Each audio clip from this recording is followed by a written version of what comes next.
নমস্কার, আমাদের গল্প চ্যানেলে অনেক অনেক স্বাগত আপনাদেরকে। দুপুর গড়িয়ে সন্ধ্যা প্রায় হৈ হৈ করছে। শীতের দিন, দিনের আয়ু তাই এমনিতেই কম। জামাল সাহেবের কাছে মনে হয় রাতটার বুঝি খুব বেশি। তারা থাকে দিনে আলোটুকু ঢেকে ফেলে নিজের রাজ্যত্ব কায়েম করতে। হালকা বাতাস বইছে, ঠান্ডা হামাগুড়ি দিয়ে একটু একটু করে এগিয়ে আসছে শিকারি নেকড়ের মতো। সোয়েটারের উষ্ণতা ভেদ করে শরীরের হাড়ে পৌঁছে যাবে সেই ঠান্ডা পরশ। জামাল সাহেব বসে আছেন গুলশান লেকের পাড়ে। ঈদের ছুটি চলছে, লোক সমাগম তাই কম। বিষণ্ণ বর্ধনে বসে থাকতে খুব একটা খারাপ লাগছে না। তাছাড়া নিজের এক রুমের বাসাটা ছাড়া যাওয়ার মতো তেমন কোনো জায়গা নেই। হঠাৎ করে নিজেকে আরও বেশি নিঃসঙ্গ মনে হয়। দিনের আলোটুকু মুছে যেতে যেতে এক সময় লেকের ময়লা পানিতে টুক করে হারিয়ে যায়। জামাল সাহেব মনে মনে ভাবেন এবার উঠতে হবে, কিন্তু তবুও কোনো কিছুর মোহে তিনি বসে থাকেন। প্যান্টের পকেট হাতড়ে সিগারেটের প্যাকেট আর দিয়াশালাই বের করে আনেন। জামাল সাহেব এমনিতেই সিগারেট খান না, সিগারেটের গন্ধ তার একেবারে সহ্য হয় না, তবুও পকেটে সিগারেটের প্যাকেট আর দিয়াশালাই রাখেন। হাতে সিগারেট নিয়ে তিনি সন্ধ্যার অন্ধকারে চুপচাপ বসে থাকেন। দু একটা মশা কানের কাছে ভনভন করছে, জামাল সাহেব সেটা গ্রাহ্য করেন না। তিনি যেখানে বসে আছে তার পেছনেই পায়ে চলার ছোট্ট একটা রাস্তা। রাস্তার ওপাশে সরু সরু গাছের বাগান বা পার্ক।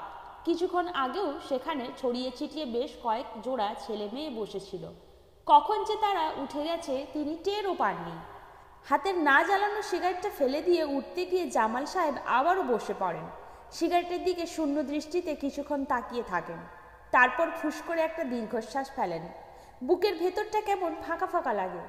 অনেকটা অনিচ্ছা সত্ত্বেও ঠোঁটে সিগারেট চেপে ধরে দিয়াশালাই থেকে কাঠি বের করে এক ঘষায় আগুন জ্বালান।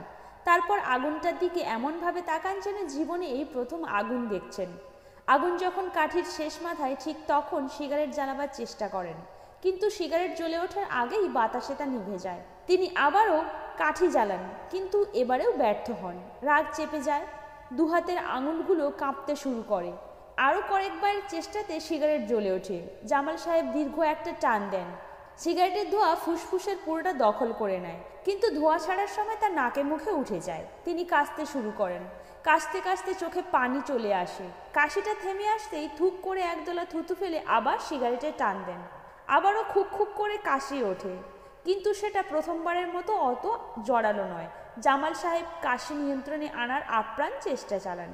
ঠিক সে সময় পেছন থেকে একটা মেলি কণ্ঠ খিলখিল করে হেসে ওঠে।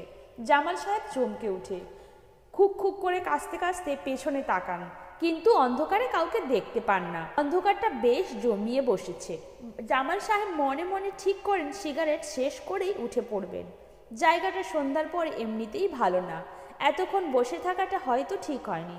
সিগারেটের টান দিতে দিতেই আবারও কাশি ওঠে, সেই সঙ্গে পেছন থেকে হাসির শব্দ ভেসে আসে।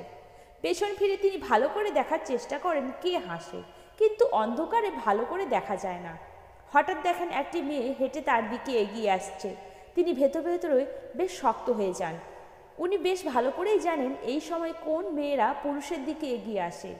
মেয়েটা জামাল সাহেবের পাশে এসে পা লম্বা করে বসে পড়ে। তারপর বলে, কি সিগারেট খাওয়া শিখছেন বুঝি? দিন তো আমাকে একটু আগুন দিন, আপনাকে দেখাচ্ছি কী করে সিগারেট খেতে হয়। জামাল সাহেব অনিচ্ছা সত্ত্বেও হাতের সিগারেটটা মেয়েটার দিকে এগিয়ে দেন। অন্ধকারে মেয়েটার মুখ ভালো করে দেখা যায় না। পরনে কালো রঙের সালোয়ার কামিজ, চুল পেছনে বাঁধা। বারে, আপনার মুখেরটা খাবো বুঝি? প্যাকেট থেকে সিগারেট দিন। সিগারেট আছে নিশ্চয়ই? মেয়েটা আবারও খিলখিল করে হেসে ওঠে। জামাল সাহেব পকেট থেকে সিগারেটের প্যাকেট বের করে একটা সিগারেট মেয়েটির দিকে এগিয়ে দেয়। মেয়েটা জামাল সাহেবের হাত থেকে সিগারেটটা এমনভাবে নেয় যেন তার হাত জামাল সাহেবের হাতে না লাগে। তারপর দারুণ দক্ষতায় জামাল সাহেবের সিগারেট থেকে নিজের সিগারেটের আগুন জ্বালিয়ে ফুস করে একদলা ধোঁয়া ছেড়ে খিলখিল করে হেসে ওঠে। জামাল সাহেব মেয়েটার মুখের আদল দেখতে চেষ্টা করেন, কিন্তু পরিষ্কার বুঝতে পারেন না। কেমন রহস্যময় মনে হয়। জামাল সাহেব চুপচাপ নিজের সিগারেটে টান দেন এবং কাশি ছাড়া ধোঁয়া ছাড়েন। মেয়েটা তা দেখে বলে ওঠে, সব কিছুতেই পার্টনার লাগে বুঝেছেন? এই যে দেখুন, আমাকে আপনি সিগারেট খাওয়ার পার্টনার হিসেবে পাওয়ার পর আপনার কাশি বন্ধ হয়ে গেছে। বলে মেয়েটা আবারও খিলখিল করে হেসে ওঠে। জামাল সাহেব কিছু বলেন না। কি আমাকে ভয় পাচ্ছেন? তিনি আর চোখে মেয়েটার দিকে তাকান, বয়স আন্দাজ করার চেষ্টা করেন। প্যান্টের বাঁ পকেটে রাখা ছুরিটা চেপে দেখেন ঠিক আছে কিনা। বেশ কয়েক বছর যাবৎ ছুরিটা তার সঙ্গী। যদিও কখনো কোনো কাজে আসেনি। কি আমাকে ভয় করছে? মেয়েটা এবার জামাল সাহেবের বাহু ধরে নাড়া দিয়ে জিজ্ঞেস করে। না, ভয় কিসের? জামাল সাহেব ছোট করে উত্তর দেয়। মুখে না বললেই ঠিকই, কিন্তু দেখে তো মনে হচ্ছে আপনি ভয় পাচ্ছেন। ভাবছেন আমি বুঝি 2 নম্বর মেয়ে মানুষ, আপনার সব কিছু হাতিয়ে নিব? আমার সঙ্গে কয়েকজন ছিনতাইকারী আছে, তারা পেছন থেকে আমাদের ফলো করছে। বিশেষ সময়ে এসে উপস্থিত হয়ে আপনার সব কিছু কেড়ে নিয়ে ন্যাংটা করে ছেড়ে দেবে, বলে মেয়েটা আবারও খিলখিল করে হেসে ওঠে।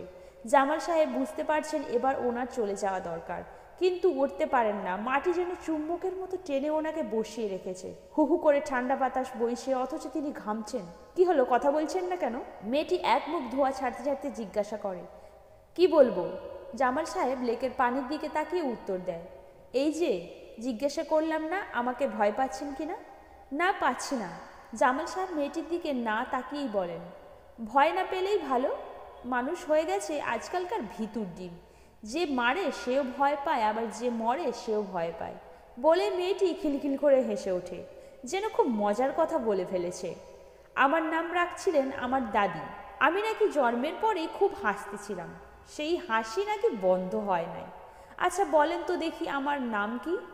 বলতে পারলে আপনারে 1 প্যাকেট বেনসন কিনা দিব। জামাল সাহেব একটু চিন্তা করে বলে, তোমার নাম হাসি। মেয়েটি আবারও হেসে উঠে বলে, না, হলো না। আবারও চেষ্টা করেন, তাহলে খুশি। না, এবারও হলো না। মেয়েটি খিলখিল করে হাসছে। হঠাৎ সন্ধ্যার অন্ধকারটি একটি অর্থ খুঁজে পান তিনি।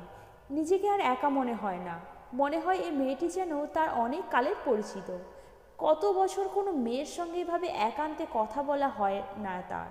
হঠাৎ মনে পড়ে যায় রেহানার কথা।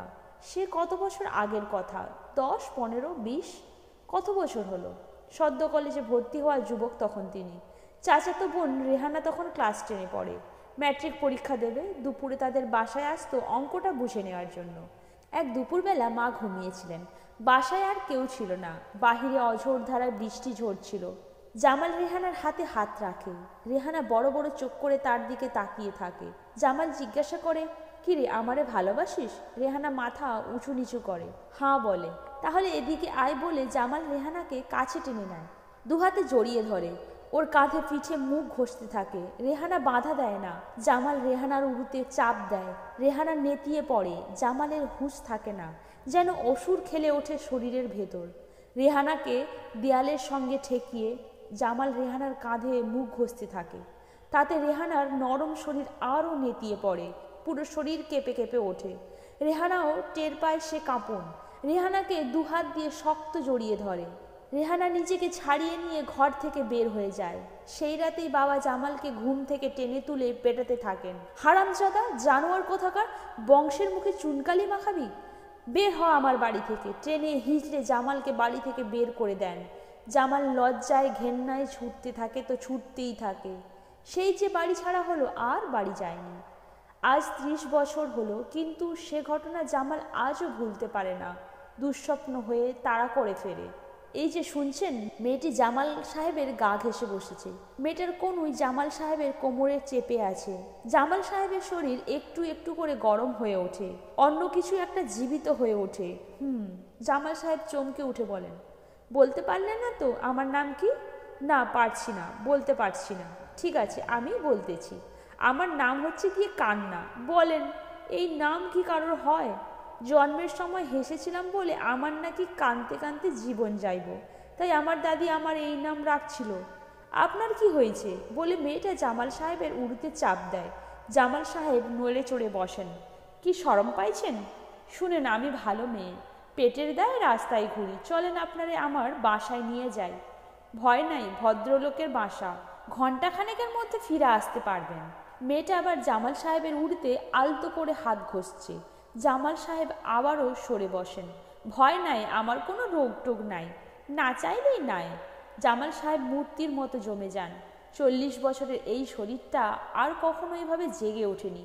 মেয়েটার দক্ষ হাত জামাল সাহেবকে কাবু থেকে কাবু করে ফেলে। জামাল সাহেব মেয়েটার মুখ হাত দিয়ে ছুঁয়ে দেখেন। মেয়েটা বলেন, চলেন পার্কের ভেতরে গিয়ে বসি। জামাল সাহেব উঠে দাঁড়ান।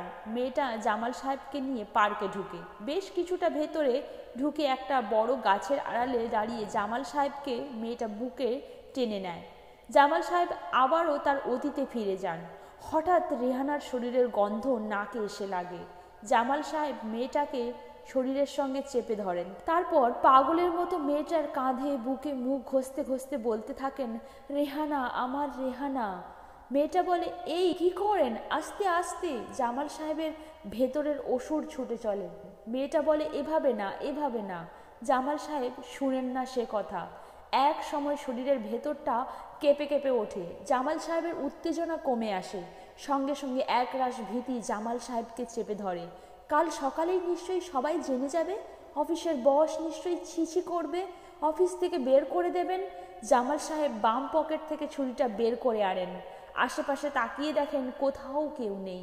তারপর অন্ধকারে হনহন করে হাঁটতে থাকেন। মেয়েটি নেতিয়ে পড়ে থাকে নির্জন পার্কে। এই গল্পটি কেমন লাগলো আপনাদের অবশ্যই কমেন্ট করে জানাবেন, আর আমাদের চ্যানেলটাকে সাবস্ক্রাইব করে দেবেন, আর পাশে থাকা বেল আইকন প্রেস করে দেবেন, যাতে পরবর্তী ভিডিও আপনাদের কাছে খুব সহজেই পৌঁছাতে পারে।